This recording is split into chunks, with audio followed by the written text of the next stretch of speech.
शुभ कर्म ते कबहू न डरूं,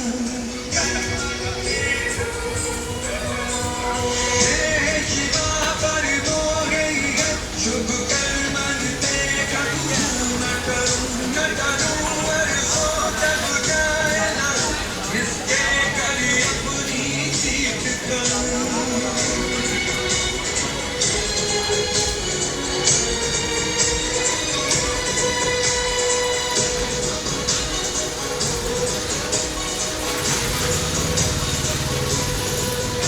अरे सिख हूँ अपने ही मन को, अरे सिख हूँ अपने ही मन को, इलाज खुद तौरत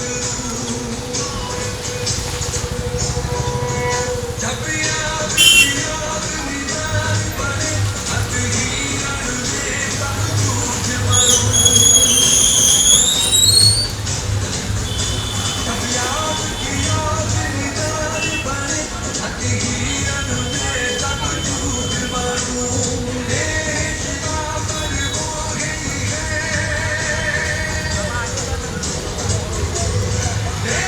शिवा पर मोहे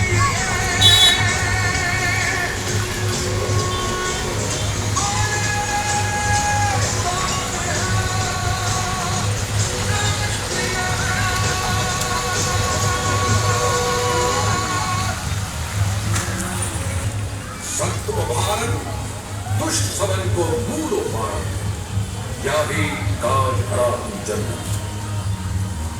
वाहिगुरु जी का खालसा, वाहिगुरु जी की फतेह। गुरदास मान ਦੀ ਆਵਾਜ਼ ਆ।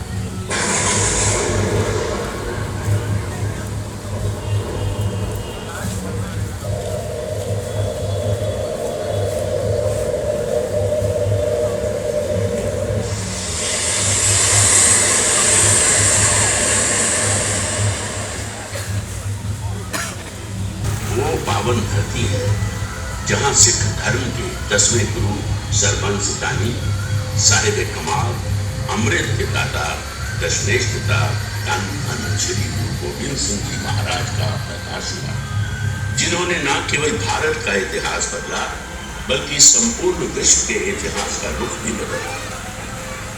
ये सारी सृष्टि, ये कायनात, ये पूरा ब्रह्मांड, कुदरत और सारा जहां एक ही नूर से पैदा हुआ है।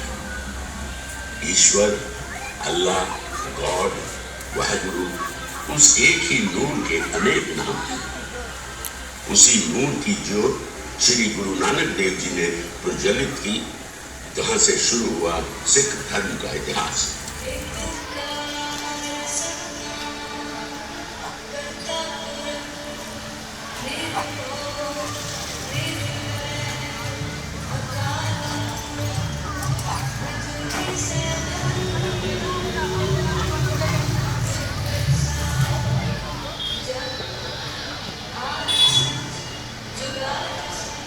कार्तिक पूर्णिमा संवत 1527 राय भोई की तरवटी ननकाना साहिब पंजाब, जहां सिख धर्म के पहले गुरु श्री नानक देव का प्रकाश हुआ।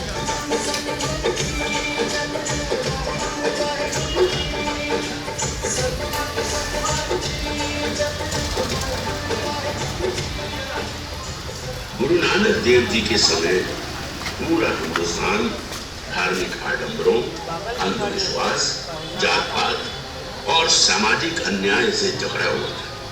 उस समय गुरु नानक देव जी ने एक ऐसे समाज की नींव रखी जो मानवता, समाजवाद, नारी सम्मान तथा विचारों एवं धर्म की स्वतंत्रता पर आधारित था।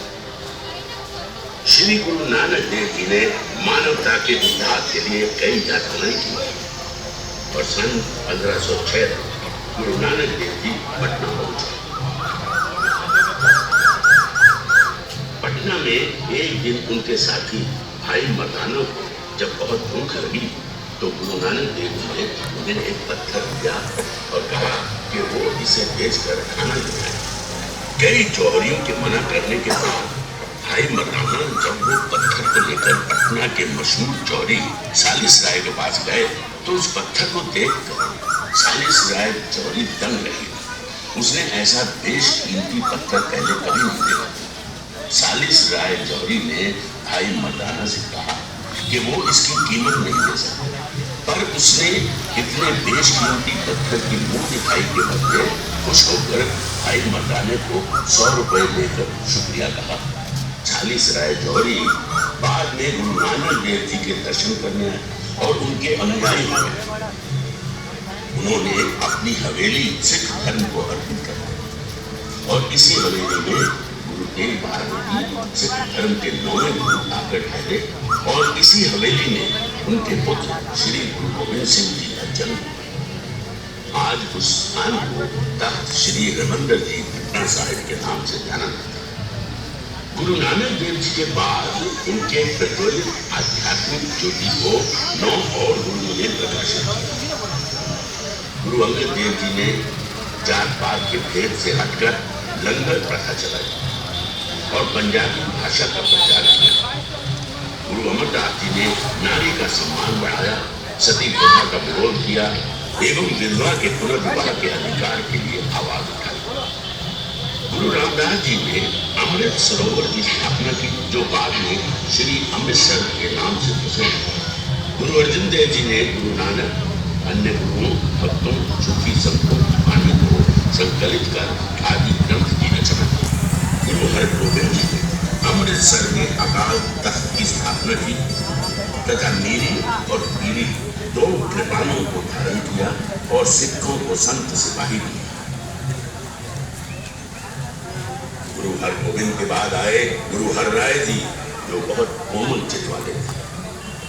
उन्होंने लंगर से पहले नगाड़ा बजाने की प्रथा चलाई ताकि भूखा व्यक्ति नगाड़े की आवाज सुनकर लंगर में आकर खाना खा सके। गुरु हरराय ने गुरु गद्दी अपने छोटे बेटे गुरु हरकृष्ण जी को दी, जिन्होंने दिल्ली में फैली चेचक की महामारी में लोगों की खूब सेवा की और खुद अल्प आयु में ही ज्योति ज्योत समाप्त। 9वें गुरु तेग बहादुर जी भी गुरु नानक की तर्ज पर बंगाल और असम की यात्रा पर निकले और पटना और गुरु नानक देव जी द्वारा निकाल किए सालिस राय जौहरी की हवेली है।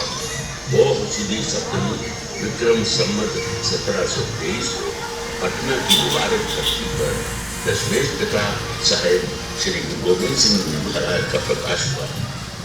उनका नाम गोविंद राय रखा गया। प्रकाश हमारा भैया पटना शहर लिखे अवधि। प्रकाश हमारा भैया पटना शहर लिखे अवधि। जिस समय गुरु जी का प्रकाश हुआ उस समय एक अनोखी घटना घटी। करनाल जिले के खसका गांव में जब सभी मुसलमान मक्का की ओर श्रद्धा करते थे, तब एक रब्बी फकीर जिनका नाम सैयद पीर भिकम शाह था, मक्का की तरफ पीठ करके पूर्व दिशा में सजदा करने लगे।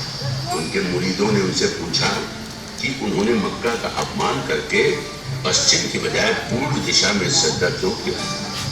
तो उन्होंने अपने मुरीदों से कहा कि पूर्व दिशा में एक रब्बी नूर का प्रकाश हुआ है, हमें उस नूर के दर्शन के लिए वहां चलना चाहिए। कई महीनों की कठिन यात्रा के बाद जब पीर साहब ने बाल गोविंद के दर्शन किए तो उन्होंने उनके आगे मिट्टी के 2 मटके रखे।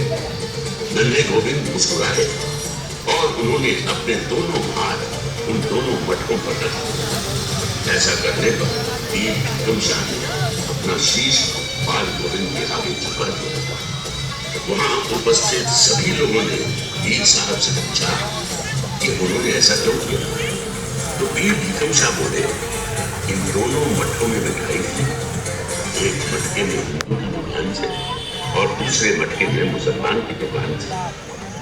उन्होंने दोनों मटकों पर हाथ रखकर ये बताया कि उन्हें हिंदू और मुसलमान दोनों ही प्यारे हैं और वो दोनों का साथ देंगे। सब गोविंद है, सब गोविंद है, गोविंद बिन नहीं कोई। सब गोविंद है, सब गोविंद है